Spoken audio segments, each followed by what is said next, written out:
Hi అండి, welcome back to వసంత విశేషాలు. నేను మా చెల్లెలికి కొన్ని పంపించానండి. ఏమేమి పంపించానో మీరు చూసేయండి.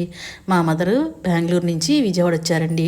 నేను కూడా విజయవాడలో ఉన్నాను, వైజాగ్ నుంచి వచ్చాను. నేను కూడా మా చెల్లెల కోసం కొన్ని పంపించాను. ఏం పంపించానంటే స్వీట్స్ అండి. మళ్ళానేమో రిటర్న్ గిఫ్ట్స్. మా చెల్లెలు బెంగళూరులో ఉంటారు కాబట్టి అన్ని ఫంక్షన్కి అటెండ్ అవ్వలేరు. అయినా మా చెల్లెకి రిటర్న్ గిఫ్ట్స్ పంపిస్తారు ఫంక్షన్ అప్పుడు. ఆ రిటర్న్ గిఫ్ట్స్ కూడా పంపించేశాను.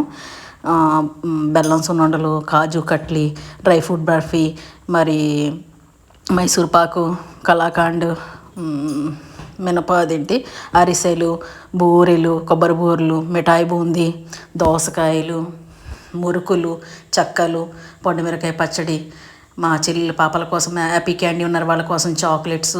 మాకు ఏలూరులో నెయ్యి బాగా దొరుకుతుందండి, నెయ్యి కూడా పంపించాను. మరి కొరమేళ్ళు అండి, కొరమేళ్ళు ఒక 7 కేజీలు తీసుకుని వాటిని శుభ్రం చేయించి పంపించాను. మా చెల్లెలకి అంత ఫ్రెష్ చేపలు దొరకవండి, అందులో కొరమేళ్ళు అంటే చాలా ఇష్టం.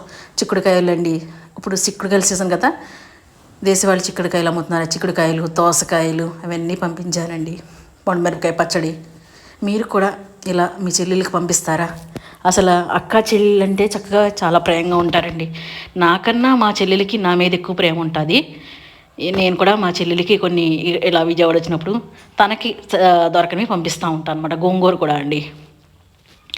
చూసారు కదా, అక్క చెల్లెళ్ళు.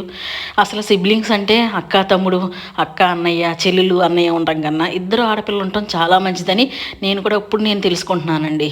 ఇద్దరు ఆడపిల్లలు ఉంటే వాళ్ళు అన్నీ షేర్ చేసుకోగలుగుతారు.